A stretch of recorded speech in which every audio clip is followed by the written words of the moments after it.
미국 트럼프 행정부에 철저히 팽당한 일본은 최근 총리까지 교체되는 사태를 맞았습니다. 일각에서는 이 모든 것이 한국 견제를 위한 것이 아니냐는 이야기가 나오기도 했습니다. 그런데 최근 일본 언론에서 충격적인 사실이 밝혀졌습니다. 일본이 독도를 겨냥해 실전훈련을 감행하려 했다는 것 이에 세계 군사 전문가들은 일제히 비난의 목소리를 높였습니다. 그런데 한국의 대응이 드러나면서 사람들은 더욱 충격에 빠졌습니다.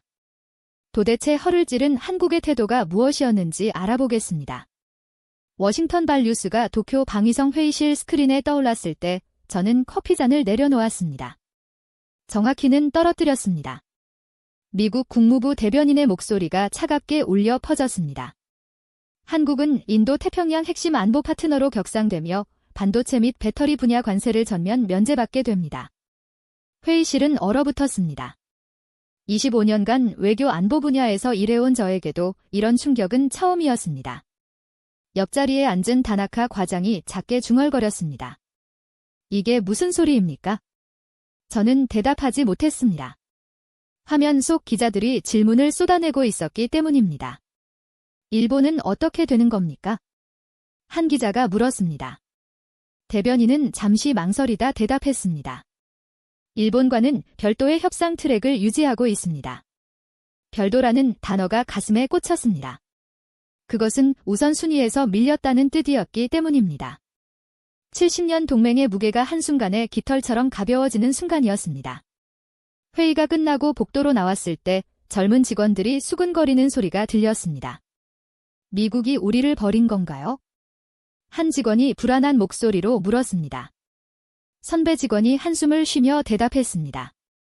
버린 것이 아니라 순서를 바꾼 것뿐입니다. 하지만 그 목소리에는 확신이 없었습니다. 저는 사무실로 돌아와 창밖을 내다보았습니다. 도쿄 시내가 평화롭게 펼쳐져 있었지만 그 평화가 얼마나 허약한 기반 위에 있는지 이제야 깨달았습니다. 책상 위에서 긴급 호출이 울렸습니다. 상부에서였습니다. 까와베 긴급회의다. 지금 당장 올라와. 저는 서류를 집어들고 엘리베이터로 향했습니다. 가슴이 두근거렸습니다. 무슨 일이 벌어질지 예감이 왔습니다. 회의실 문을 열자 장관을 비롯한 고위 관계자들이 모두 모여 있었습니다. 분위기는 얼어붙어 있었습니다. 장관이 먼저 입을 열었습니다. 이건 단순한 통상 문제가 아니야. 미국이 동아시아 전략을 근본적으로 재편하고 있어. 그 중심에 한국을 놓은 거지. 한 참모가 반박했어요. 하지만 우리 경제 규모가 한국보다 훨씬 큽니다. 기술력도 우위에 있고요. 장관이 고개를 저었습니다. 경제만으로는 설명이 안 돼. 미국이 보는 건 전략적 가치야. 반도체, 배터리, 그리고 중국 견제의 최전선. 한국이 그 모든 걸 갖췄다고 판단한 거지? 저는 속으로 인정할 수밖에 없었어요. 우리는 너무 오랫동안 과거의 영광에 안주해 있었던 겁니다. 다른 참모가 손을 들었습니다. 그럼 우리는 어떻게 대응해야 합니까? 장관이 잠시 침묵했어요. 그리고는 천천히 말했죠. 우리의 존재감을 보여줘야 해. 미국과 한국 모두에게 말이야. 일본이 여전히 이 지역의 주요 플레이어라는 걸 각인시켜야 한다고. 회의실이 조용해졌습니다. 모두가 그 말의 의미를 이해하고 있었거든요. 저도 마찬가지였어요. 장관이 저를 바라봤습니다. 가화베 자네가 10년 전 작성했던 보고서 기억하나? 독도 관련 시나리오 말이야. 심장이 쿵 내려앉았어요. 그 보고서는 극비 문서였거든요. 기억합니다만 그건 단순한 연구 자료였습니다. 장관이 의미심장한 표정을 지었어요. 이제는 연구가 아니라 옵션이 될 수도 있어. 우리의 군사적 영향을 보여줄 필요가 있거든. 저는 말문이 막혔습니다. 설마 진짜로 그걸 실행하겠다는 건가요? 하지만 장관의 표정은 진지했어요. 회의가 끝나고 복도로 나왔을 때 다나카가 제 팔을 붙잡았습니다. 가화베 정말로 그거 하는 건가? 미쳤어. 저는 고개를 저었어요. 아직 결정된 건 아니야. 하지만 제 목소리는 떨리고 있었죠. 그날 밤 집에 돌아왔을 때 아내가 물었습니다. 무슨 일 있어요? 얼굴이 안 좋아 보여요. 저는 아무것도 말할 수 없었어요. 대신 텔레비전을 켰죠. 뉴스에서는 한미관계 강화 소식을 계속 내보내고 있었습니다. 서울 특파원이 흥분된 목소리로 리포트를 전하고 있었어요. 한국 정부는 이번 결정을 환영한다는 입장을 밝혔습니다. 한 고위 관계자는 이것이 한미동맹의 새로운 장을 여는 계기가 될 것이라고 말했죠. 화면이 바뀌었어요. 일본 반응을 묻는 기자의 질문에 외무성 대변인이 어색하게 웃으며 대답했습니다. 우리는 한국의 발전을 환영하며 한미 삼각협력은 계속 강화될 것입니다. 거짓말이었어요.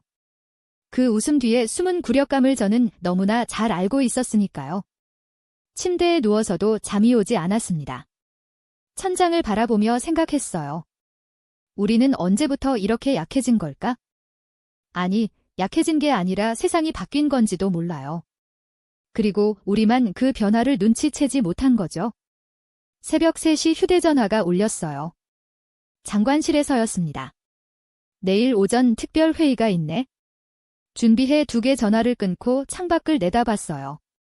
도쿄의 야경이 여전히 아름다웠지만 그 불빛들이 왠지 더 없어 보이더군요. 이 나라의 자존심이 흔들리고 있었습니다. 그리고 그 자존심을 되찾기 위해 우리가 무엇을 하게 될지 저는 이미 예감하고 있었어요.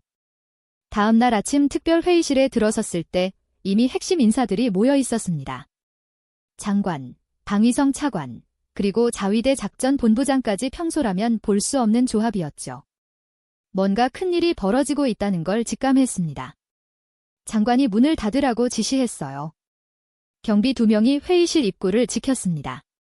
이건 단순한 회의가 아니었어요. 모니터에 지도가 떠올랐습니다. 동해였죠. 그리고 그 중앙에 작은 점 2개가 표시되어 있었습니다. 독도였어요. 장관이 입을 열었습니다. 여러분, 우리는 선택의 기로에 섰습니다. 미국은 우리를 2순위로 밀어냈어요. 한국은 지금 이 순간에도 경제적, 군사적으로 성장하고 있습니다. 우리가 아무것도 하지 않으면이 격차는 더 벌어질 겁니다. 작전본부장이 고개를 끄덕였어요. 그래서 독도입니까? 장관이 레이저 포인터로 지도를 가리켰습니다. 이건 영토 분쟁이 아닙니다. 상징입니다. 일본이 여전히 이 지역에서 주도권을 가지고 있다는 것을 보여주는 거죠. 미국과 한국, 그리고 전 세계의 말입니다. 저는 손을 들었습니다. 하지만 장관님, 이건 너무 위험하지 않습니까? 실제 충돌로 이어질 수도 있습니다. 장관이 저를 바라봤어요. 그 눈빛이 차갑더군요. 가와베. 그래서 자네가 필요한 거야? 10년 전 자네가 만든 시나리오, 그건 충돌 없이 목표를 달성하는 완벽한 계획이었어. 저는 입술을 깨물었습니다. 그건 단순한 연구였어요. 실제로 실행하라고 만든 게 아니었습니다. 하지만 지금 이 순간 제 과거가 저를 올가매고 있었죠. 차관이 서류를 펼쳤습니다. 우리는 이것을 훈련으로 포장할 겁니다. 도서 탈란 훈련이라는 명목이죠. 하지만 실제로는 독도 점령 시뮬레이션을 완벽하게 수행하는 겁니다. 작전본부장이 구체적인 내용을 설명하기 시작했어요.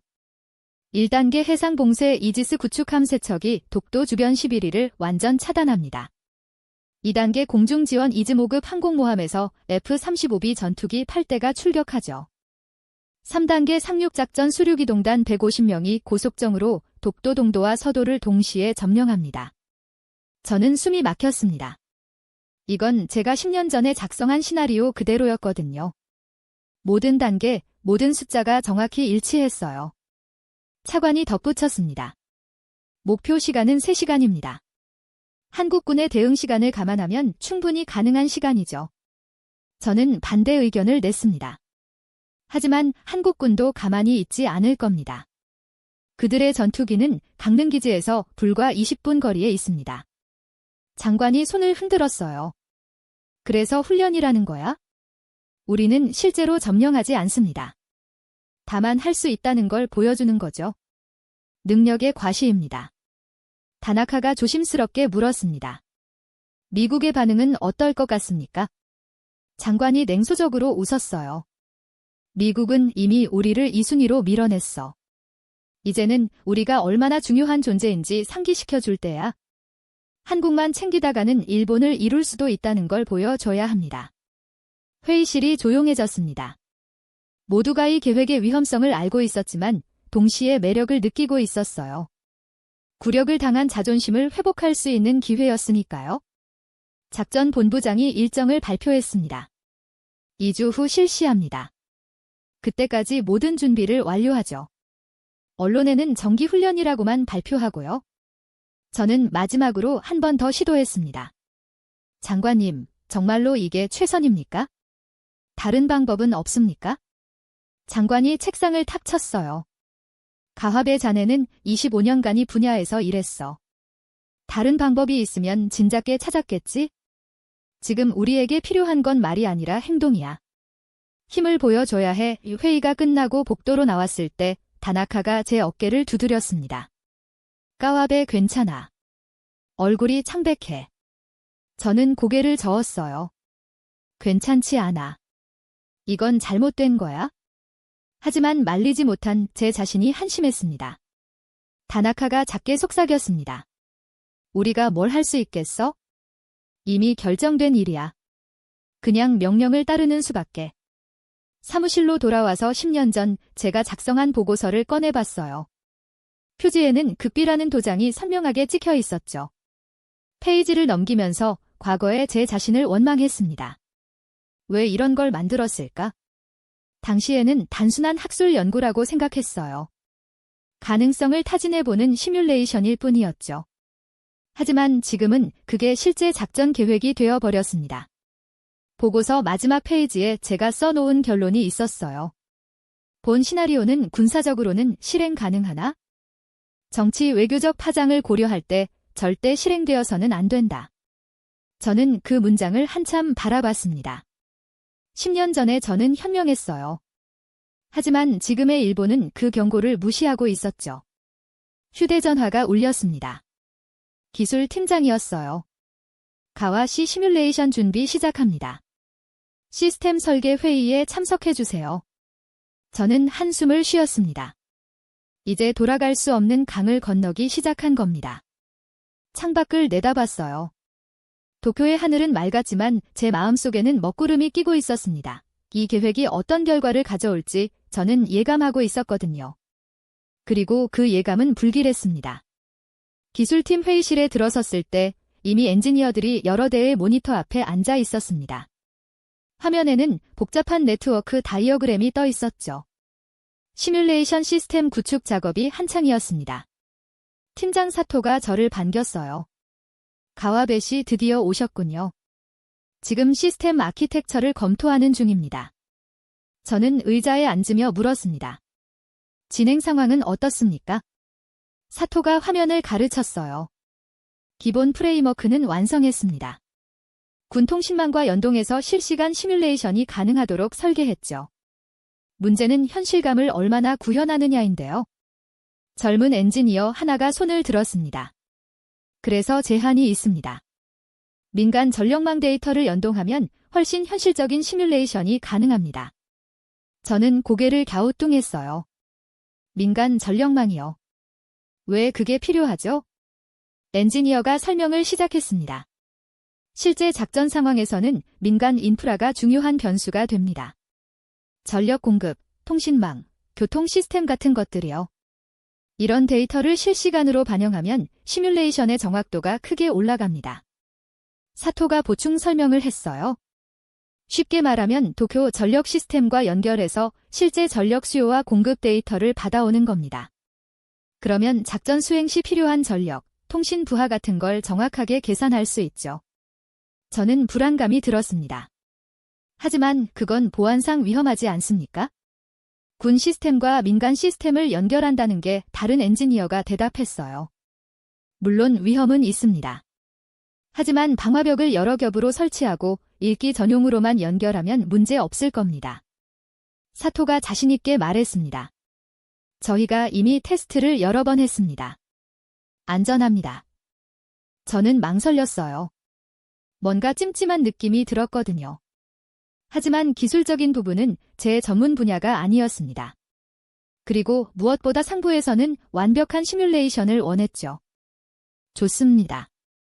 하지만 보안 프로토콜은 철저히 지켜주십시오. 사토가 웃으며 고개를 끄덕였습니다. 당연하죠. 우리도 프로입니다. 일주일 후 시스템 통합 테스트가 시작됐습니다.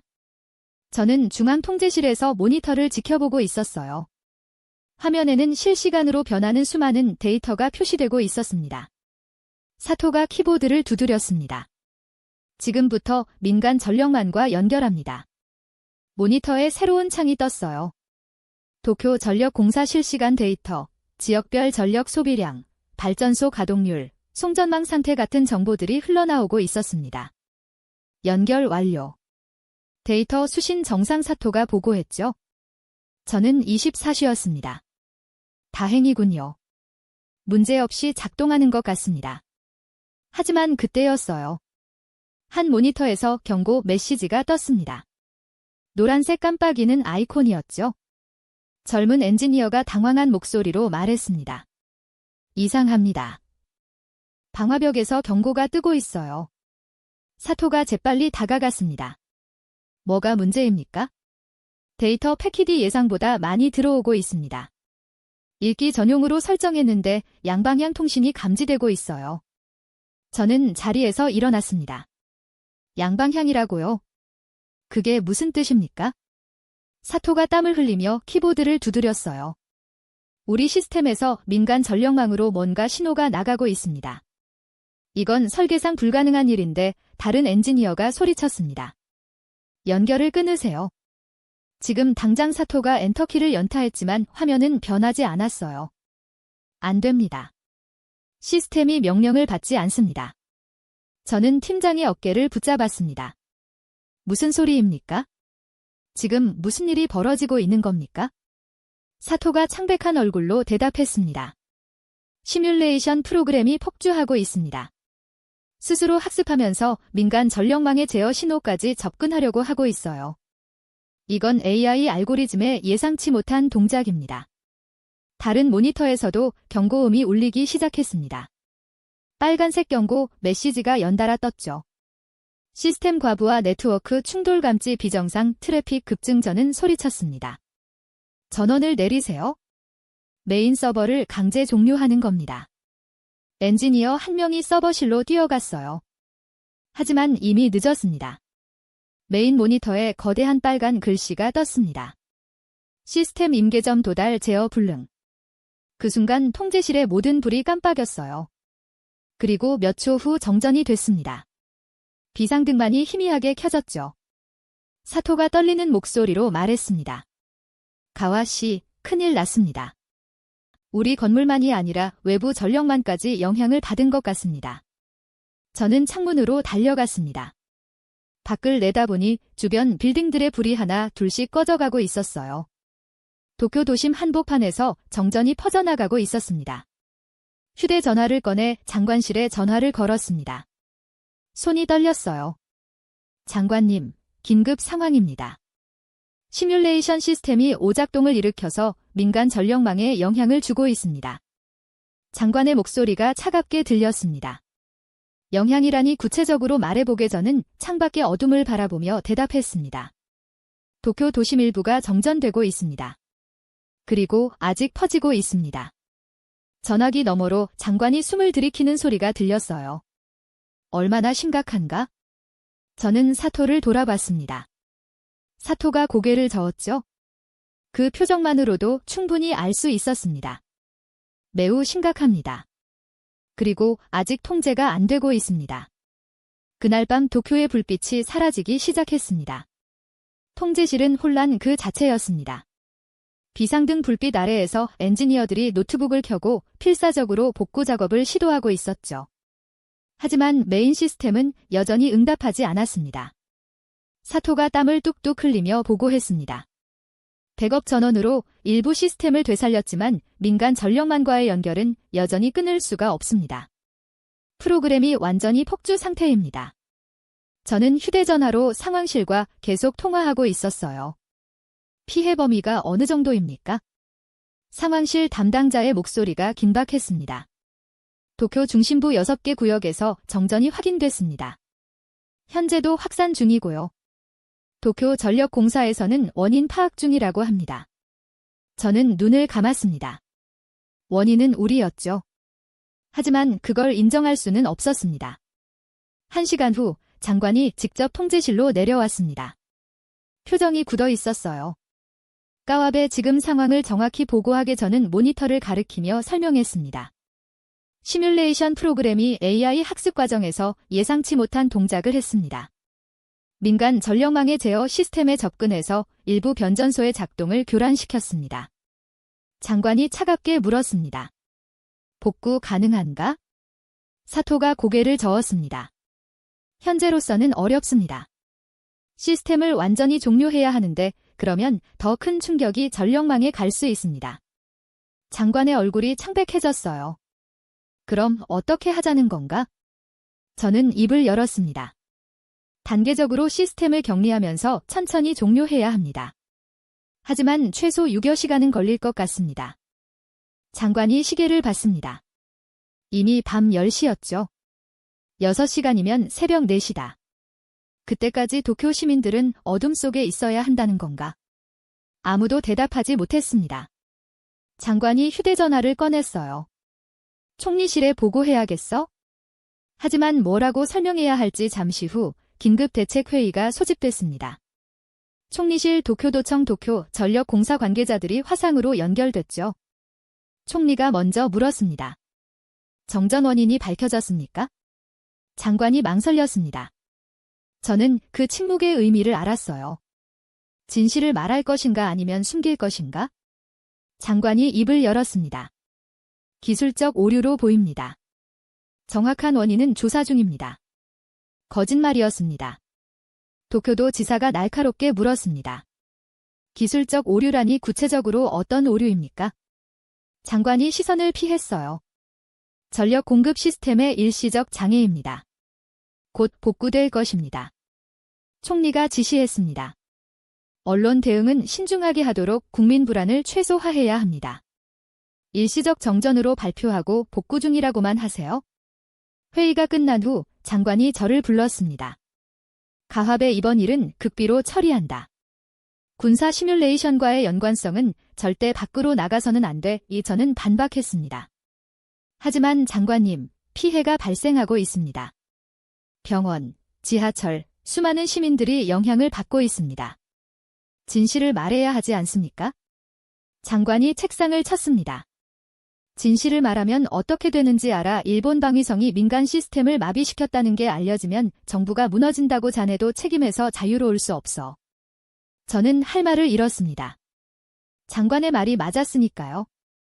저도 이 일의 공범이었습니다. 그날 밤 저는 직접 피해 현장을 돌아봤습니다. 도쿄중앙병원 응급실은 혼란스러웠어요. 발전기가 돌아가고 있었지만 모든 시설을 가동하기에는 부족했습니다. 간호사 한 명이 손전등을 들고 복도를 뛰어다니고 있었죠. 저는 그녀에게 다가갔습니다. 상황이 어떻습니까? 간호사가 지친 얼굴로 대답했습니다. 최악입니다. 중환자실 환자들은 간신히 유지하고 있지만 냉방 시스템이 멈춰서 다른 병동은 너무 더워요. 이틀째입니다. 언제 복구되는지 아무도 말해주지 않습니다. 저는 가슴이 먹먹했습니다. 곧 복구될 겁니다. 조금만 더 버텨주세요. 하지만 그게 언제일지 저도 확신할 수 없었습니다. 노인 요양시설은 더 심각했습니다. 냉방장치가 완전히 멈춘 상태에서 노인들이 더위에 시달리고 있었어요. 시설장이 저를 붙잡았습니다. 도대체 왜 이런 일이 일어난 겁니까? 도쿄전력에서는 원인도 모른다고 하고 언제 복구될지도 모른다고 하고 우리 어르신들이 이렇게 고생하는데 아무도 책임지는 사람이 없습니다. 저는 고개를 숙였습니다. 죄송합니다. 최선을 다하고 있습니다. 시설장이 비웃었어요. 최선이요. 이틀이나 됐는데 아무것도 안 되고 있잖아요. 지하철역은 텅 비어 있었습니다. 운행이 중단된 플랫폼에 비상등만 켜져 있었죠. 영무원 한 명이 안내 방송을 하고 있었습니다. 전력 공급 문제로 인해 당분간 운행이 중단됩니다. 복구 시간은 미정입니다. 승객들은 분노하고 있었습니다. 어떤 남자가 소리쳤어요. 도대체 뭐가 문제야? 21세기에 이런 정전이 이틀이나 계속된다고 여자 한 명이 울먹였습니다. 회사에 못 가겠어요. 어떡해요? 저는 그 광경을 보며 발걸음을 돌렸습니다. 더 이상 볼 수가 없었어요. 사무실로 돌아왔을 때 다나카가 기다리고 있었습니다. 가합의 현장 다녀왔어? 저는 고개를 끄덕였습니다. 다나카가 조용히 물었어요. 어땠어? 저는 의자에 주저앉으며 대답했습니다. 지옥이었어. 사람들이 고통받고 있는데 우리는 진실을 숨기고 있어. 다나카가 한숨을 쉬었습니다. 우리가 뭘 할 수 있겠어? 이미 상부에서 결정한 일이야. 저는 창밖을 바라봤습니다. 도쿄의 밤은 평소보다 훨씬 어두웠어요. 꺼진 불빛들이 우리의 죄를 고발하고 있는 것 같았습니다. 그날 밤 저는 결심했습니다. 이대로는 안 된다고, 진실을 밝혀야 한다고. 하지만 그러기 위해서는 먼저 이 재앙을 멈춰야 했습니다. 사흘째 아침이 밝았지만 도쿄의 일부는 여전히 어둠 속에 있었습니다. 저는 밤새 한숨도 못 자고 통제실에 있었어요. 엔지니어들도 마찬가지였죠. 사토가 다크서클이 진한 얼굴로 보고했습니다. 일부 구역은 복구했지만 핵심 지역 3곳은 여전히 시스템 교착 상태입니다. 전력 공급망 18%가 마비된 상태고요. 저는 모니터를 노려봤습니다. 그 숫자가 의미하는 게 뭔지 너무나 잘 알았거든요. 병원, 학교, 주거지역 수만 명의 시민들이 영향을 받고 있었습니다. 오전 회의에서 장관이 발표했습니다. 총리실 지시입니다. 오늘 오후 2시에 공식 브리핑을 합니다. 일시적 기술 장애로 발표하고 복구 작업이 순조롭게 진행 중이라고 하세요. 저는 손을 들었습니다. 하지만 장관님, 이건 일시적 장애가 아닙니다. 우리 시뮬레이션 시스템이 원인이라는 걸 밝혀야 합니다. 장관이 차갑게 쏘아봤습니다. 가합의 자네는 이 일의 책임자 중 한 명이야. 진실을 밝힌다는 건 자네 커리어도 끝난다는 뜻이야. 그래도 하겠나? 저는 입술을 깨물었습니다. 하지만 사람들이 고통받고 있습니다. 다른 참모가 끼어들었습니다. 고통은 일시적입니다. 하지만 국가안보 시스템의 신뢰가 무너지면 그 피해는 영구적이에요. 지금은 참아야 할 때입니다. 회의가 끝나고 저는 복도에서 다나카를 만났습니다. 그가 제 팔을 붙잡았어요. 까와베 괜한 영웅심 부리지 마. 우리가 진실을 말한다고 해서 상황이 나아지는 건 아니야. 오히려 혼란만 가중될 거야. 저는 그의 손을 뿌리쳤습니다. 혼란. 지금도 충분히 혼란스러워. 우리가 거짓말을 계속하는 게 더 나쁜 거 아니야. 다나카가 한숨을 쉬었습니다. 넌 너무 순진해. 이게 정치야. 체면을 지키는 계로는 진실보다 중요해. 저는 고개를 저으며 걸어갔습니다. 오후 1시 저는 다시 현장으로 나갔습니다. 공식 브리핑 전에 실제 상황을 확인하고 싶었어요. 신화가 와구의 한 초등학교를 찾았습니다. 운동장에 아이들이 모여 있었죠. 교실이 너무 더워서 야외 수업을 하고 있었습니다.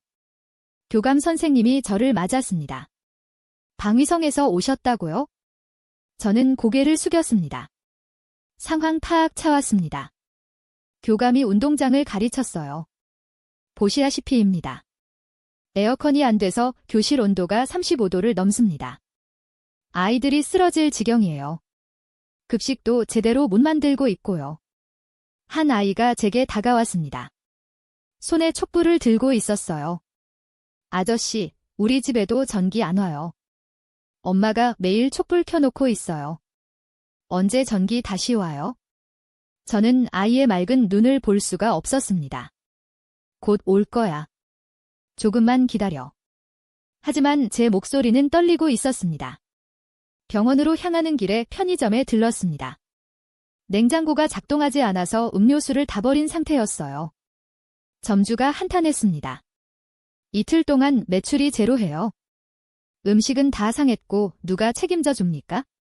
저는 대답할 수 없었습니다. 중앙병원 응급실은 더욱 악화되어 있었습니다. 발전기 연료가 떨어져 가고 있었거든요. 원장이 저를 보더니 다가왔습니다. 당신 방위성 사람 맞죠? 도대체 무슨 일입니까?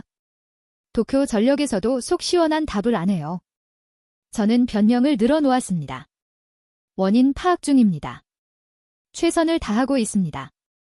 원장이 차갑게 웃었습니다. 최선 사흘째입니다. 환자 2명이 어젯밤에 상태가 악화됐어요. 냉방이 안 돼서 열사병 증세를 보인 겁니다. 이게 최선입니까? 저는 할 말을 잃었습니다. 원장이 계속했어요. 오늘 오후에 브리핑한다면서요. 무슨 말을 할 건지 벌써 뻔합니다. 일시적 장애 복구 중 국민 여러분 불편 끼쳐 죄송합니다. 그런 뻔한 거짓말 말고 진짜 이유를 말해주세요. 저는 고개를 숙였습니다. 죄송합니다. 노인 요양시설에서는 더 비통한 광경을 봤습니다. 한 할머니가 침대에 누워 힘들게 숨을 쉬고 있었어요. 간병인이 부채질을 해주고 있었지만 역부족이었습니다. 시설장이 분노에 찬 목소리로 말했습니다. 어르신 한 분이 어젯밤에 돌아가셨습니다. 탈수와 열사병이었어요. 전기만 들어왔어도 막을 수 있었습니다. 누가 책임집니까? 저는 머리가 멍해졌습니다. 사람이 죽었다는 게 실감이 나지 않았어요. 아니, 실감하고 싶지 않았습니다. 사무실로 돌아왔을 때 다나카가 물었습니다. 현장은 어땠어? 저는 의자에 앉으며 대답했습니다. 지옥이었어. 사람이 죽었어. 우리 때문에 다나카의 얼굴이 굳었습니다. 죽었다고 저는 고개를 끄덕였습니다. 노인 요양시설에서 열사병으로 다나카가 창밖을 바라보며 중얼거렸습니다. 이건 예상보다 심각해. 오후 2시 정부 브리핑이 시작됐습니다.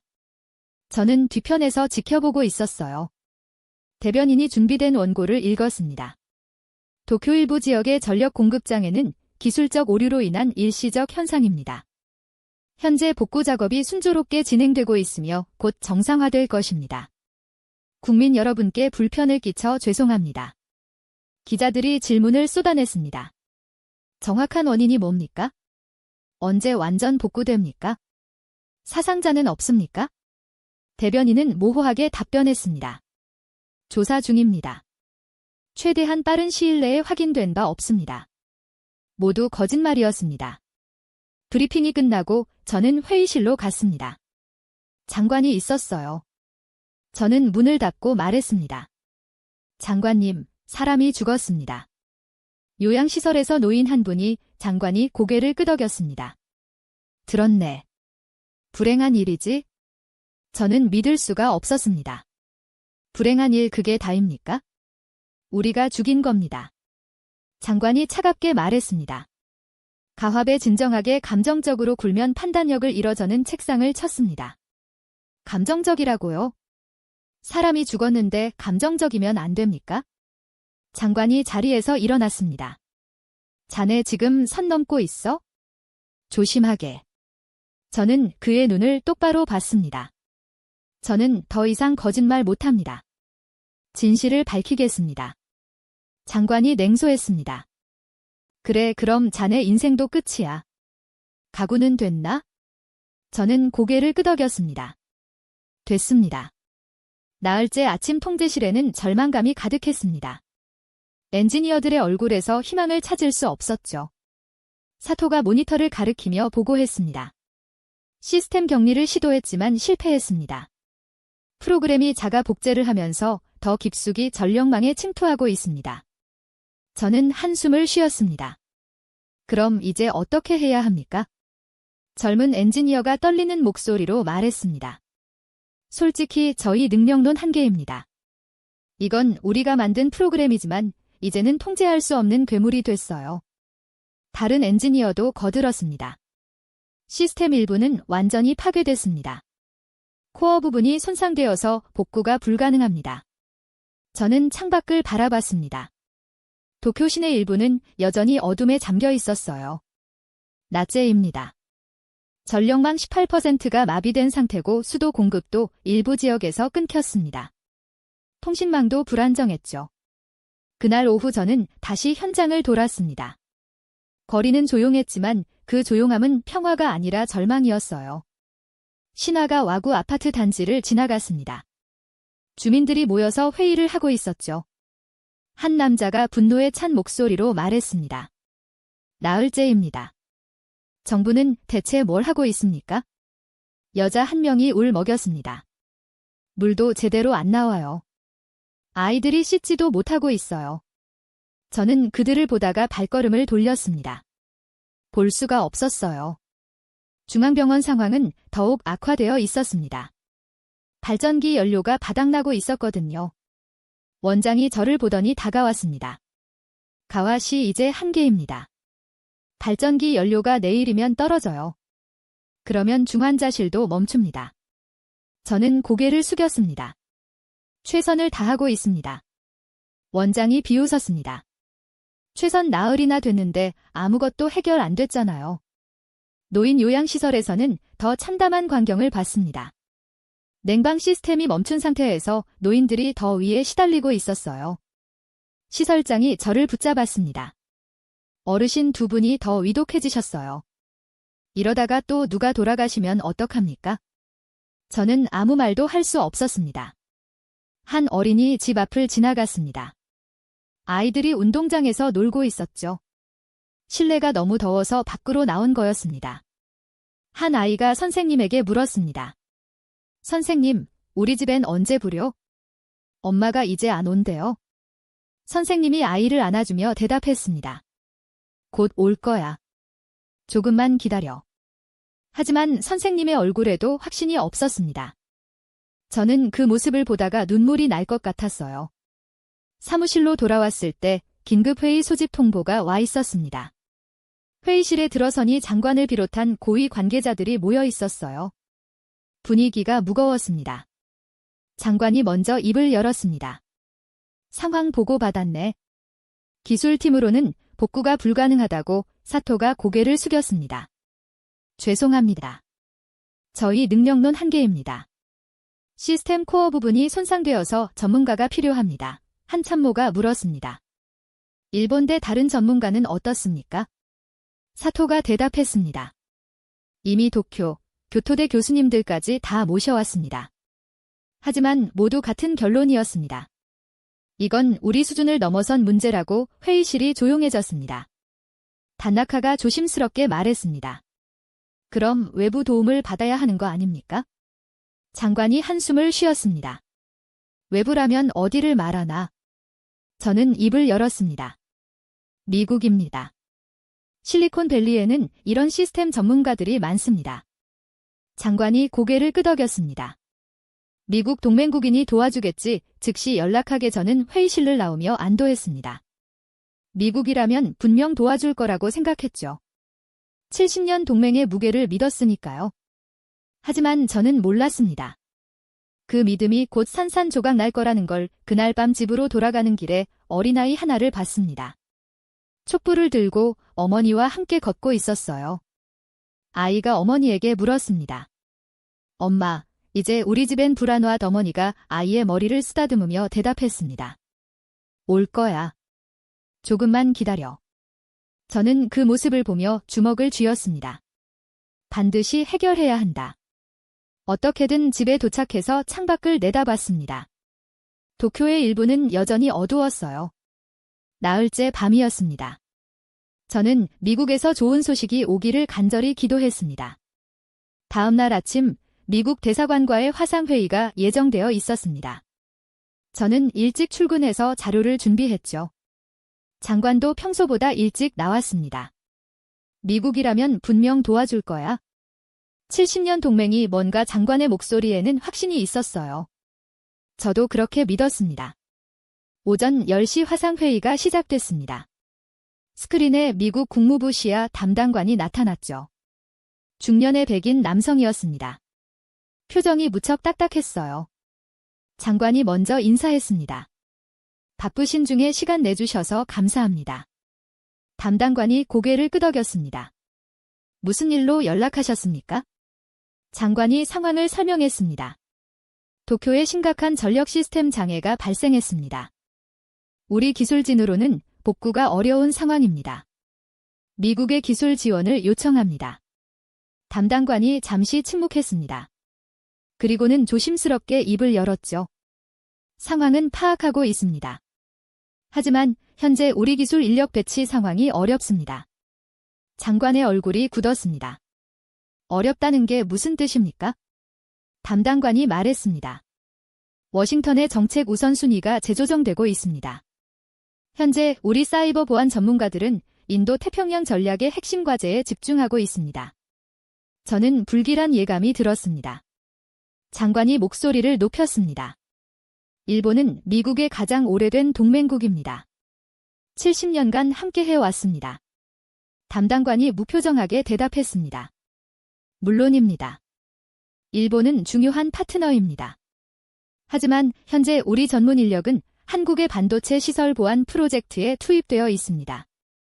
한국이라는 단어의 회의실 공기가 얼어붙었습니다. 장관이 믿을 수 없다는 표정을 지었어요. 한국, 지금 한국 때문에 우리를 못 돕는다는 겁니까? 담당관이 차분하게 설명했습니다. 한국은 현재 미국의 인도 태평양 전략에서 핵심적 위치를 차지하고 있습니다. 반도체, 배터리, 첨단 기술 분야에서의 협력이 최우선 과제입니다. 장관이 책상을 쳤습니다. 지금 도쿄 시민들이 고통받고 있습니다. 물도 전기도 없이 나흘째 버티고 있어요. 이게 동맹입니까? 담당관의 표정이 더욱 굳어졌습니다. 일본의 상황은 이해합니다. 하지만 동맹은 상호 전략적 가치에 기반합니다. 현재 워싱턴의 우선순위는 명확합니다. 저는 참을 수가 없었습니다. 손을 들고 말했죠. 잠깐만요. 70년 동맹의 무게가 이 정도밖에 안 됩니까? 담당관이 저를 쳐다봤습니다. 동맹은 영원하지 않습니다. 시대에 따라 우선순위는 변합니다. 지금은 한국이 더 중요한 시기입니다. 장관이 마지막으로 애원했습니다.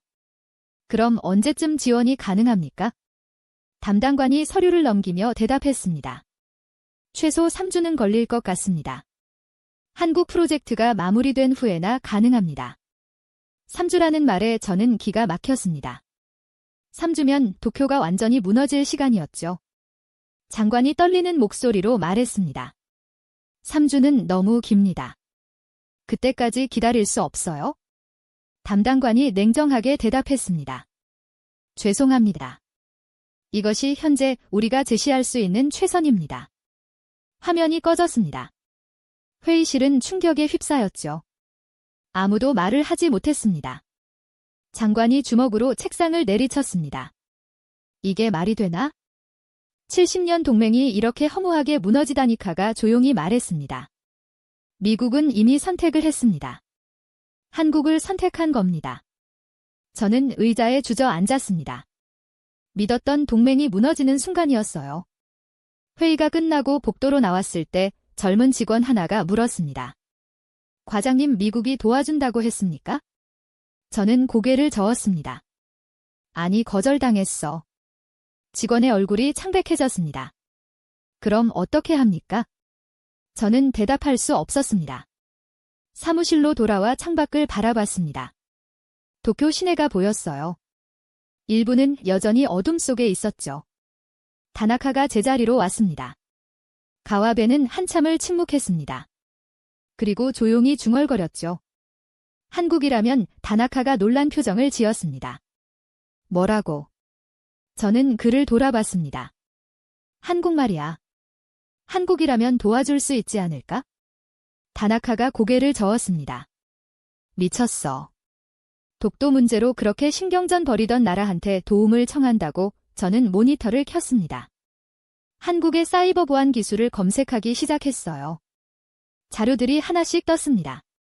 한국 사이버 방어 사령부, 북한 해킹 방어 선고 세계 최고 수준의 전력망 보안 기술 48시간 만에 국가 전산망 복구. 저는 화면을 바라보며 생각했습니다. 미국은 우리를 버렸어. 동맹이라던 그들이 한국을 선택했어. 그렇다면 우리도 한국에게 손을 벌려야 하는 거 아닐까? 다나카가 제 어깨를 두드렸습니다. 가화배 진지하게 생각하는 거야? 저는 고개를 끄덕였습니다. 다른 선택지가 없어. 그날 밤 집에 돌아와서도 계속 생각했습니다.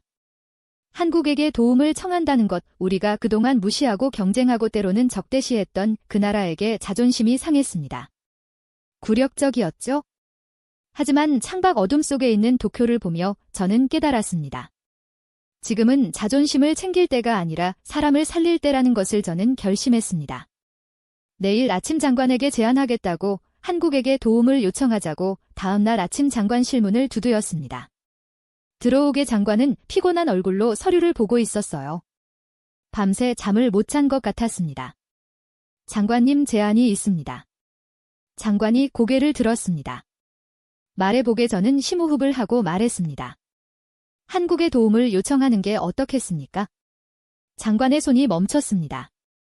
뭐라고? 저는 준비해온 자료를 내밀었습니다. 한국의 사이버 방호 사령부는 세계 최고 수준입니다. 북한 해킹에 대응하면서 발전시킨 기술이 있습니다. 특히 전력망 보안 분야에서는 독보적입니다. 장관이 자리에서 일어났습니다. 가화벤의 정신이 있나? 우리가 한국한테 손을 벌린다고 저는 고개를 숙였습니다. 다른 방법이 없습니다. 미국은 거절했고 일본 내 전문가로는 한계입니다. 장관이 창밖을 바라보며 말했습니다. 한국에게 도움받는다는 게 알려지면 어떻게 되겠나? 국민들이 뭐라고 하겠어? 저는 대답했습니다. 하지만 지금 국민들은 전기 없이 고통받고 있습니다. 그날 오후 긴급 확대 회의가 소집됐습니다. 장관, 차관, 그리고 주요 부서장들이 모였죠. 저도 참석했습니다. 장관이 회의를 시작했습니다. 가화배 과장이 제안을 했네. 한국의 기술 지원을 요청하자는 내용이야. 회의실이 술렁했습니다. 한 부서장이 즉시 반대했습니다. 말도 안 됩니다. 한국에게 도움받는 건 굴욕이에요. 다른 부서장도 거들었습니다. 독도 문제도 있고 역사 문제도 있습니다. 국민 정서상 받아들이기 어렵습니다. 저는 손을 들었습니다. 하지만 지금 도쿄 시민들이 나흘째 전기 없이 살고 있습니다. 병원에서는 환자들이 위독해지고 있고 노인 요양시설에서는 이미 사망자가 나왔습니다. 회의실이 조용해졌습니다. 저는 계속 말했습니다. 자존심과 사람 중에 무엇이 더 중요합니까? 차관이 신중하게 말했습니다. 가화배 과장 말에도 일리가 있습니다. 하지만 정치적 부담이 너무 큽니다. 다나카가 끼어들었습니다. 그럼 이대로 손 놓고 있자는 겁니까? 다른 대안이 있습니까? 장관이 긴 한숨을 쉬었습니다. 한국이 정말 도와줄까? 우리가 그동안 얼마나 신경 긁었는데 저는 대답했습니다. 물어보지 않으면 알 수 없습니다. 회의는 2시간 넘게 이어졌습니다. 찬성과 반대가 팽팽하게 맞았죠. 결국 장관이 결정을 내렸습니다. 비공식적으로 타진해보게. 조용히, 언론에는 절대 알리지 말고 저는 고개를 끄덕였습니다. 알겠습니다. 회의가 끝나고 저는 사무실로 돌아왔습니다. 책상에 앉아 한국 국방부 연락처를 찾았어요. 손이 떨렸습니다. 전화기를 들었다 놓기를 몇 번이나 반복했죠. 다나카가 옆에서 물었습니다. 정말 할 거야? 저는 고개를 끄덕였습니다. 해야지. 다른 방법이 없어. 심호흡을 하고 번호를 눌렀습니다. 신호음이 울렸어요. 1번, 2번, 3번, 여보세요. 대한민국 국방부입니다. 저는 떨리는 목소리로 말했습니다. 일본 방위성 가화배입니다. 긴급히 상담드릴 일이 있어서 연락드렸습니다. 담당자의 목소리가 차분했습니다. 무슨 일이십니까? 저는 잠시 망설였습니다. 그리고 용기를 내어 말했죠. 도쿄에 심각한 전력 시스템 장애가 발생했습니다. 우리 기술진으로는 복구가 어려운 상황입니다. 한국의 기술 지원을 요청하고 싶습니다. 전원 너머로 침묵이 흘렀습니다. 담당자가 조심스럽게 물었습니다. 공식 요청입니까? 저는 대답했습니다. 아직은 비공식입니다. 가능성을 타진하는 단계입니다. 담당자가 말했습니다. 상황을 파악하고 연락드리겠습니다. 전화가 끊겼습니다. 저는 수화기를 내려놓고 의자에 기댔어요. 다나카가 물었습니다. 어떻게 됐어? 저는 대답했습니다. 검토해보겠대. 그날 저녁 늦게까지 연락이 없었습니다. 저는 불안하게 휴대전화를 들여다봤죠. 밤 10시가 넘어서야 전화가 왔습니다. 한국 국방부였어요. 가와베 씨, 검토 결과를 말씀드리겠습니다. 저는 긴장하며 대답했습니다. 네, 말씀하십시오. 담당자의 목소리가 들렸습니다. 기술적으로는 지원이 가능합니다. 우리 사이버 방호사령부에 관련 경험이 있습니다. 저는 안도의 한숨을 쉬었습니다. 하지만 담당자가 말을 이었습니다. 다만 정치적 판단이 필요한 사안입니다. 공식 외교 채널을 통해 요청해 주시기 바랍니다. 저는 대답했습니다. 알겠습니다. 감사합니다. 전화를 끊고 장관에게 연락했습니다. 한국에서 긍정적인 답변이 왔습니다. 외교부를 통해 공식 요청하면 지원 가능하다고 합니다. 장관이 한참을 침묵하더니 말했습니다. 알았네. 외교부에 연락하겠네. 하지만가 저는 대답했습니다. 네, 장관님. 장관이 무겁게 말했습니다. 이 일은 급기야. 절대 밖으로 새어나가서는 안 돼. 자존심은 전기를 켜주지 않습니다. 제가 조용히 중얼거렸습니다. 장관님, 지금은 자존심보다 사람이 먼저입니다. 장관이 한숨을 쉬었습니다. 자네 말이 맞아 그날 밤 집으로 돌아오는 길에 하늘을 올려다봤습니다. 별이 보였어요. 저는 생각했습니다. 우리가 70년 동맹이라던 미국에게 거절당하고 이제 경쟁자였던 한국에게 손을 벌리고 있다고 아이러니했습니다. 하지만 어쩌면 이게 맞는 길인지도 몰랐어요. 진짜 이웃은 가까이 있는 법이니까 외교부를 통한 협상은 생각보다 오래 걸렸습니다. 이틀이 지나고 사흘이 지났죠. 그동안 도쿄의 상황은 계속 악화됐습니다. 협상 과정에서 한국 측이 조건을 제시했습니다. 독도 문제에 대한 일본 정부의 명확한 입장 표명이었죠. 장관실에서 회의가 열렸습니다. 한 참모가 반발했습니다. 이건 내정 간섭입니다. 독도는 별개 문제인데 왜 여기에 끼워 넣습니까? 외교부 차관이 차분히 설명했습니다. 한국 입장에서는 당연한 요구입니다. 우리가 계속 독도 도발을 해왔으니까요. 저는 끼어들었습니다. 지금 시민들이 죽어가고 있습니다. 독도 문제는 나중에 논의해도 됩니다. 장관이 긴 한숨을 쉬었습니다. 좋아. 평화적 대화로 해결한다는 원칙적 입장을 발표하겠네. 협상이 타결됐고 한국 측은 즉각 지원팀 파견을 결정했습니다. 이틀 후 아침 일찍 하네다 공항으로 향했습니다. 다나카도 함께였죠. 차 안에서 다나카가 말했습니다. 까와베 기억해, 이 일은 급비야. 언론에 절대 알려서는 안 돼. 저는 불편한 마음으로 고개를 끄덕였습니다. 공항 VIP 라운지에서 기다렸습니다. 오전 8시 인천발 전세기가 도착했어요. 게이트가 열리고 군복을 입은 일행이 나왔습니다. 선두에 선 사람은 30대 후반으로 보이는 여성이었어요. 계급장을 보니 중령이었습니다. 그녀가 우리를 향해 걸어왔습니다. 손을 내밀며 말했죠. 박지현 중령입니다. 해군 사이버 방호 사령부에서 왔습니다. 저는 그녀의 손을 잡았습니다. 단단하면서도 따뜻한 악수였어요. 가화배입니다. 방위성 기술 담당입니다. 와주셔서 정말 감사합니다. 박중영이 미소를 지었습니다. 감사할 것 없습니다. 돕는 게 당연한 일이죠. 그녀 뒤로 5명의 팀원이 서 있었습니다. 모두 젊고 날카로운 눈빛을 하고 있었어요. 박중영이 팀원들을 소개했습니다. 시스템 엔지니어 김상훈 대위, 네트워크 전문가 이민지 중위, 보안 분석가 최준호 중위입니다. 나머지 2명은 기술 지원 팀입니다. 저는 한 명 한 명과 악수했습니다. 그들의 눈빛에서 프로페셔널함이 느껴졌죠. 차량으로 이동하는 동안 박중영이 물었습니다. 현재 상황을 간단히 설명해 주시겠습니까? 저는 태블릿을 꺼내 자료를 보여줬습니다. 군사 시뮬레이션 프로그램이 AI 알고리즘 폭주로 민간 전력망에 침투했습니다. 현재 도쿄 중심부가 일주일째 부분 정전 상태입니다. 박중영이 빠르게 자료를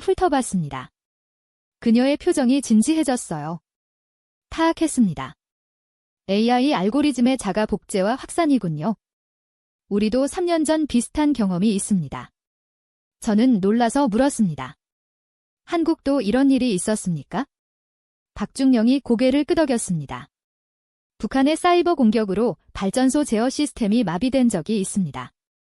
그때 개발한 복구 프로토콜이 있어요. 이번에도 적용 가능할 겁니다. 저는 희망이 보이기 시작했습니다. 통제실에 도착했습니다. 사토와 일본 엔지니어들이 우리를 맞았어요. 박중영 팀은 짐을 내려놓자마자 바로 작업에 들어갔습니다. 망설임이 없었어요. 김대위가 메인 시스템 앞에 앉았습니다. 시스템 사양부터 확인하겠습니다. 이중희는 네트워크 케이블을 연결하며 트래픽 분석을 시작했습니다. 최중희는 보안 로그를 열어보기 시작했죠. 박중영이 전체를 지휘했습니다. 상훈이 코어 시스템 아키텍처 파민지 네트워크 침투 경로 추적 준로 악성 코드 패턴 분석 팀원들이 일사불란하게 움직였습니다. 말이 필요 없었어요.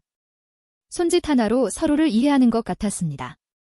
사토가 옆에서 감탄하며 중얼거렸습니다. 완전히 프로네요. 움직임이 정확해요. 일한 시간 후 김대위가 보고했습니다. 중령님 문제 파악했습니다. AI가 전력망 제어 프로토콜에 깊숙이 침투해서 자가 복제 중입니다. 박중영이 모니터를 보며 물었습니다. 격리 가능한가? 김대위가 대답했습니다. 가능합니다. 하지만 단계적으로 접근해야 합니다. 한 번에 차단하면 전력망 전체가 다운될 수 있습니다. 박중영이 고개를 끄덕였습니다. 좋아. 3단계로 나눠서 진행하자. 1단계 코어 격리, 2단계 복제 코드 제거, 3단계 시스템 안정화. 예상 시간은 김대위가 계산했습니다. 48시간입니다. 박중영이 저를 돌아봤습니다. 가와베 시 48시간이면 주요 지역 복구가 가능합니다. 저는 안도의 한숨을 쉬었습니다. 감사합니다. 정말 감사합니다. 박중영이 미소를 지었습니다. 아직 감사하기 이릅니다. 일단 시작해봐야죠. 오후 내내 한국팀은 쉬지 않고 작업했습니다. 점심도 간단한 샌드위치로 때웠어요. 저는 커피를 가져다 주며 물었습니다.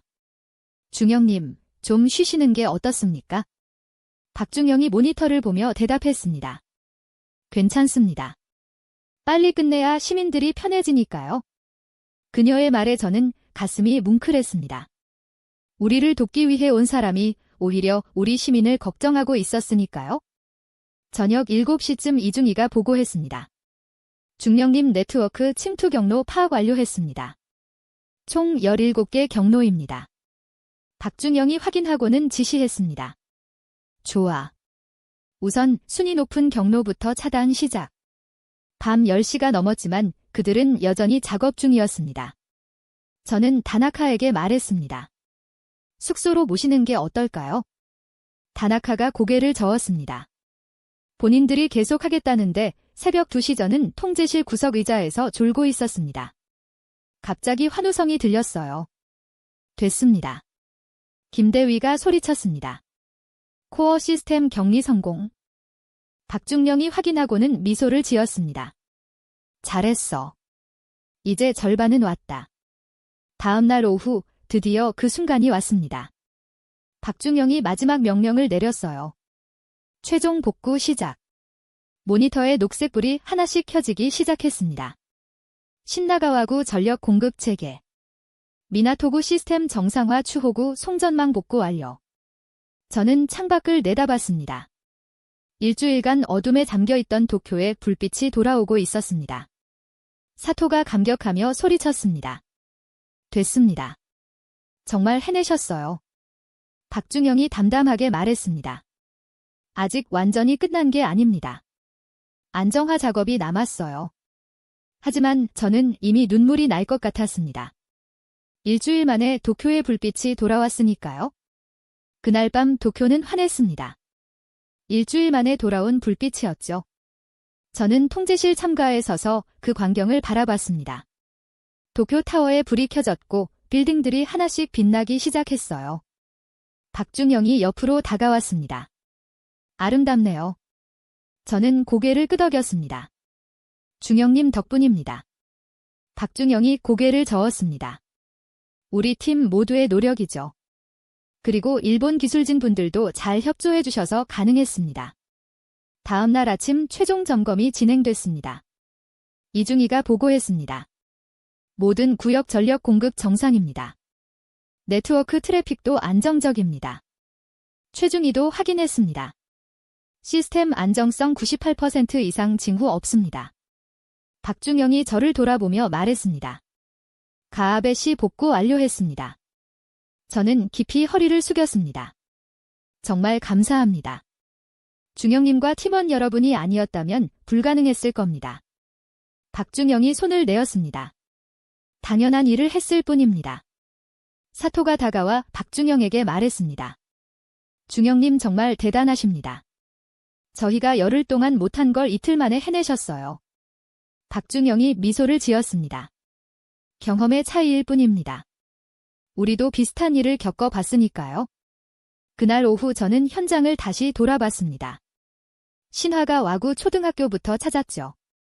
교실마다 에어컨이 돌아가고 있었습니다. 아이들이 시원한 교실에서 환하게 웃으며 수업을 듣고 있었어요. 교감 선생님이 저를 보더니 달려왔습니다. 가아베 씨 드디어 됐어요. 정말 감사합니다. 저는 손을 저었습니다.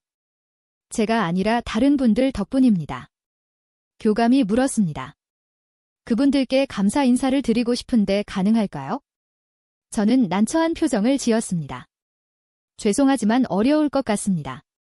중앙병원도 찾았습니다. 원장이 환한 얼굴로 맞았어요. 가와 씨, 모든 시스템이 정상입니다. 중환자실도 안정됐고 수술실도 다시 가동됐어요. 저는 안도했습니다. 정말 다행입니다. 원장이 제 손을 잡았습니다. 고맙습니다. 정말 고맙습니다. 복구팀 분들께도 꼭 감사 인사 전해주세요. 저는 고개를 끄덕였습니다. 꼭 전하겠습니다. 노인 요양시설에서는 어르신들이 시원한 방에서 편안하게 쉬고 계셨습니다. 시설장이 저를 보더니 눈물을 글썽이어요. 가와베 씨, 살았습니다. 정말 살았어요. 저는 고개를 숙였습니다. 죄송했습니다. 더 빨리 해결했어야 했는데 시설장이 고개를 저었습니다. 아니에요. 결국 해결해 주셨잖아요. 그걸로 충분합니다. 거리를 걸으며 주변을 둘러봤습니다. 신호등이 정상 작동하고 가게 간판에 불이 들어왔고 사람들이 활기차게 움직였습니다. 모든 게 평소로 돌아온 겁니다. 편의점에 들렀습니다. 냉장고가 다시 작동하고 음료수가 가득 차 있었어요. 점주가 활짝 웃으며 말했습니다. 덕분에 다시 장사할 수 있게 됐어요. 저는 음료수 한 캔을 사며 미소 지었습니다. 다행입니다. 거리를 걷다가 익숙한 목소리가 들렸습니다. 아저씨 돌아보니 촛불을 들었던 그 아이였습니다. 아이가 환하게 웃으며 달려왔어요. 아저씨, 우리 집에 불어요. 저는 무릎을 꿇고 아이와 눈높이를 맞췄습니다. 정말 다행이다. 이제 촛불 안 켜도 되겠네? 아이가 고개를 끄덕이며 말했습니다. 엄마가 너무너무 좋아하셨어요. 텔레비전도 보고 냉장고도 켜지고 저는 아이의 머리를 쓰다듬었습니다. 다시는 이런 일 없을 거야? 사무실로 돌아왔을 때 다나카가 기다리고 있었습니다. 가와베 좋은 소식이야. 전력 공급이 완전히 정상화됐대. 저는 안도의 한숨을 쉬었습니다. 정말 다행이네. 다나카가 조심스럽게 말했습니다. 그런데 말이야. 내일 정부 브리핑이 있어? 저는 고개를 끄덕였습니다. 알고 있어? 다나카가 서류를 건넸습니다. 원고야, 일본 기술진 자체 복구 성공. 한국팀 이야기는 일절 없어. 저는 서류를 받았지만 펼쳐보지 않았습니다. 다나카가 말을 이었습니다. 까와베 이번엔 제발 각본대로 해. 더 이상 문제 만들지 마. 저는 창밖을 바라봤습니다. 도쿄의 불빛이 환했어요. 하지만 제 마음은 무거웠습니다. 그날 저녁 통제실에서 소박한 환송 모임이 열렸습니다. 사토가 케이크를 준비했고 일본 엔지니어들이 모였어요. 박준영이 인사했습니다. 함께 일할 수 있어서 좋았습니다. 일본 기술진 분들 실력도 뛰어나시더라고요. 사토가 고개를 저었습니다. 아닙니다. 저희는 열흘 동안 못한 걸 중영님 팀은 이틀 만에 해내셨잖아요. 박중영이 담담하게 대답했습니다. 경험의 차이일 뿐입니다.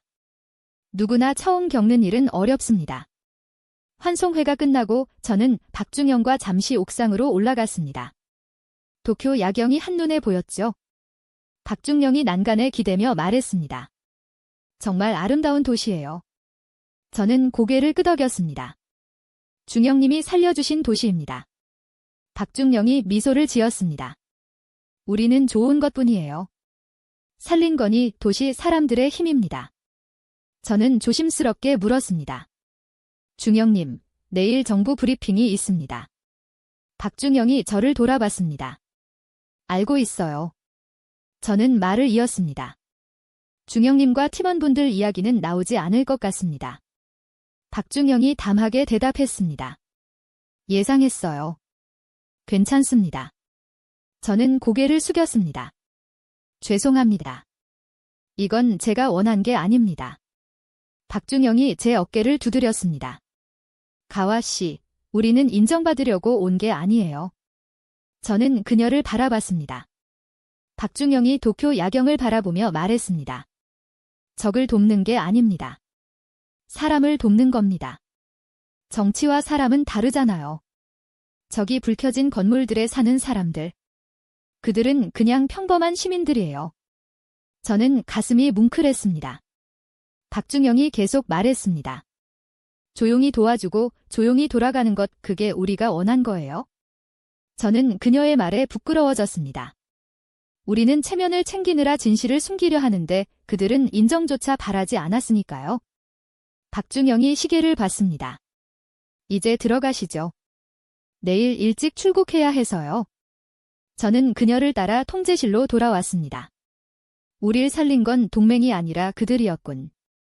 저는 속으로 중얼거렸습니다. 다음 날 아침 일찍 공항으로 박중영 팀을 배웅하러 갔습니다. 게이트 앞에서 한 명 한 명과 작별 인사를 나눴죠. 김대위가 제 손을 잡으며 말했습니다. 일본 시스템 견고하게 보강해뒀습니다. 앞으로는 문제 없을 겁니다. 이중희도 덧붙였습니다. 혹시 또 문제 생기면 언제든 연락주세요. 최중희가 마지막으로 악수하며 말했습니다. 가와 씨 힘내세요. 용기 있는 선택하시길 바랍니다. 저는 그 말의 의미를 알았습니다. 박중영이 제 앞에 섰습니다. 가와 씨 언젠가 서울에서 만나요? 그때는 더 좋은 일로 저는 고개를 끄덕이며 대답했습니다. 꼭 그러겠습니다. 그들이 게이트로 사라지는 걸 지켜봤습니다. 가슴이 먹먹했어요. 사무실로 돌아오니 오후 브리핑 준비가 한창이었습니다. 다나카가 원고를 다시 한 번 건넸죠. 가업에 이대로만 읽으면 돼, 제발 부탁이야. 저는 원고를 받았지만 서랍에 넣어버렸습니다. 점심때 사토가 급하게 제자리로 왔습니다. 가와베 씨 급한 일이에요. 잠깐 통제실로 와주세요. 우리는 통제실로 갔습니다. 사토가 노트북을 열며 말했습니다. 최종 시스템 점검하다가 이상한 걸 발견했어요. 저는 의자에 앉았습니다. 무엇을 말입니까? 사토가 화면을 보여줬습니다. 한국팀 작업 로그입니다. 여기 좀 보세요. 저는 화면을 들여다봤습니다. 복잡한 코드와 메모들이 나열되어 있었죠. 사토가 특정 부분을 확대했습니다. 이 부분입니다. 추가 비용 청구 없음. 인도적 목적의 연동. 저는 눈살을 찌푸렸습니다. 그게 무슨 뜻입니까? 사토가 설명했습니다. 보통 이런 국제기술 지원은 막대한 비용이 청구됩니다. 인건비, 장비, 기술료까지 합치면 수억엔은 좋게 나와요. 그런데 한국팀은 비용 청구 항목 자체를 삭제했습니다. 저는 놀라서 물었습니다. 정말입니까? 사토가 고개를 끄덕였습니다. 네, 그뿐만 아니에요. 사토가 다른 파일을 열었습니다. 한국 보안망 일부 연결 유지라는 문구가 보였습니다. 이건 또 뭡니까? 사토가 조심스럽게 설명했습니다. 한국 팀이 복구 작업을 하면서 그들의 방화벽 일부를 우리 시스템에 남겨뒀어요. 저는 당황했습니다. 방화벽을요? 왜 그랬습니까? 사토가 모니터를 가리키며 말했습니다. 추가 보호 장치입니다. 혹시 또 시스템이 불안정해질 경우를 대비해서 안전망을 깔아둔 거죠. 실시간으로 모니터링하고 있습니다. 저는 화면을 멍하니 바라봤습니다. 그럼 지금도 우리를 지켜주고 있다는 겁니까? 사토가 확인했습니다. 네, 이상 징후가 감지되면 자동으로 차단하도록 설정되어 있어요. 24시간 감시 체계입니다. 저는 말문이 막혔습니다. 사토가 또 다른 파일을 열었습니다. 더 있습니다. 한글로 작성된 문서였습니다. 사토가 번역 프로그램을 돌렸죠. 일본 시스템 취약점 17개 발견. 모두 보완 완료. 향후 유사 사고 방지를 위해 상세 매뉴얼 작성. 저는 숨이 막혔습니다. 매뉴얼까지 만들었다고요? 사토가 파일을 스크롤하며 보여줬습니다. 무려 300페이지 분량의 기술 문서였어요. 목차를 보니 시스템 취약점 분석, 예방조치, 긴급 대응 프로토콜, 장기 안정화 방안까지 모든 게 담겨 있었습니다. 사토가 감탄하며 말했습니다. 이건 단순한 복구가 아니에요. 우리 시스템을 근본적으로 개선해 준 겁니다. 저는 모니터를 바라보며 중얼거렸습니다. 우리는 의심했고 그들은 신뢰했구나. 사토가 마지막 파일을 열었습니다. 박중영이 작성한 메모였어요. 일본 기술진은 우수하나 시스템 보안에 구조적 취약점이 있음. 향후 이런 사고를 방지하기 위해 상세 매뉴얼을 작성함. 일본의 안전을 기원함. 박지현 전은 그 문장을 읽으며 눈시울이 뜨거워졌습니다. 사토가 조심스럽게 물었습니다. 가와베 씨, 이걸 어떻게 해야 할까요? 저는 시계를 봤습니다. 브리핑까지 2시간 남았습니다. 저는 천천히 말했습니다. 사토 씨, 이 파일들 복사해주세요. 사토가 놀란 표정을 지었습니다. 뭐 하시려고요? 저는 USB를 꺼내 건넸습니다. 진실을 밝히려고요. 사토가 망설였습니다. 가베 씨, 또 문제되는 거 아닙니까? 저는 고개를 저었습니다. 이건 문제가 아니라 의무입니다. 사토가 파일들을 복사하는 동안 저는 창밖을 바라봤습니다. 도쿄의 불빛이 환했어요. 그 불빛 뒤에 숨은 진실을 사람들이 알아야 한다고 생각했습니다. USB를 받아들고 사무실로 돌아왔습니다. 책상에 앉아 파일들을 하나하나 열어봤어요. 한국 팀이 남긴 기록들, 비용 청구하지 않은 것, 방화벽으로 계속 지켜주는 것, 300페이지 매뉴얼까지 모든 것이 진심이었습니다. 저는 서랍에서 준비된 원고를 꺼냈습니다. 일본 기술진 자체 노력으로 복구에 성공했습니다. 거짓말이었습니다. 저는 원고를 찢어버렸습니다. 다나카가 놀라서 소리쳤습니다. 까와베 뭐 하는 거야? 저는 차분하게 대답했습니다. 진실을 말할 겁니다. 다나카가 제 팔을 붙잡았습니다. 또 시작이야. 이번엔 정말 끝장이야. 저는 그의 손을 뿌리쳤습니다. 끝장이든 뭐든 상관없어. 이건 해야 할 일이야? 저는 USB를 주머니에 넣고 브리핑장으로 향했습니다. 복도를 걸으며 다짐했습니다. 오늘은 진실을 말하겠다고 박중년과 그 팀원들이 한 일을 그들의 진심을 세상에 알리겠다고 브리핑장 문 앞에 섰습니다. 심장이 빠르게 뛰었죠. 문 너머로 기자들의 웅성거림이 들렸습니다. 다나카가 마지막으로 제 팔을 붙잡았습니다. 가와베 정말 할 거야? 이번엔 진짜 끝이야. 저는 그의 손을 떼어냈습니다. 알고 있어? 문을 열고 들어갔습니다. 수십 명의 기자가 저를 바라봤어요. 카메라 플래시가 터졌습니다. 연단으로 걸어가는 동안 장관이 앞줄에 앉아있는 게 보였습니다. 그가 고개를 끄덕이며 빨리 시작하라는 신호를 보냈죠. 저는 마이크를 잡았습니다. 여러분, 오늘 이 자리에서 도쿄 정전 사태 복구에 관해 말씀드리겠습니다. 장관이 만족스러운 표정을 지었습니다. 하지만 저는 준비된 원고를 꺼내지 않았어요. 대신 주머니에서 USB를 꺼내 탁자 위에 놓았습니다. 먼저 고백할 게 있습니다. 회의장이 조용해졌습니다. 장관의 표정이 굳었죠. 이번 복구는 일본 기술진만의 노력이 아니었습니다. 카메라 셔터 소리가 빗발치기 시작했습니다. 한국해군 사이버 방호 사령부의 전문가들이 도와주셨습니다. 박지현 중령과 그녀의 팀원들이 없었다면 복구는 불가능했습니다. 기자들이 술렁이기 시작했습니다. 장관이 자리에서 일어났어요. 저는 계속 말했습니다. 그들은 48시간 만에 우리가 열흘 동안 못한 일을 해냈습니다. 밤을 새워가며 일했고 대가도 요구하지 않았습니다. 한 기자가 손을 들었습니다. 왜 이 사실을 숨기려 했습니까? 저는 잠시 침묵했습니다. 그리고 솔직하게 대답했죠.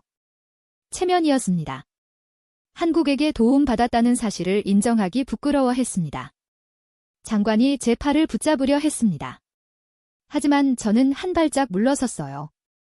저는 USB를 들어 올렸습니다. 그런데 오늘 더 놀라운 사실을 발견했습니다. 스크린에 파일들이 떴습니다. 기자들이 화면을 주시했죠. 한국팀은 복구만 한 게 아닙니다. 우리 시스템의 취약점 17개를 찾아 모두 보완했고 300페이지 분량의 예방 매뉴얼을 만들어줬습니다. 여기자 한 명이 물었습니다. 그게 전부입니까? 저는 고개를 저었습니다. 아닙니다. 화면에 방화벽 연결 기록이 떴습니다. 그들은 자신들의 보안망 일부를 우리 시스템에 남겨뒀습니다. 지금 이 순간에도 실시간으로 우리를 지켜주고 있습니다. 회의장이 숨죽였습니다. 저는 감정을 담아 말했습니다. 비용 청구도 하지 않았습니다. 인도적 목적이라고만 기록했습니다. 한 남성 기자가 일어섰습니다. 그들은 왜 그렇게 했습니까? 저는 박지현 중령의 말을 떠올렸습니다.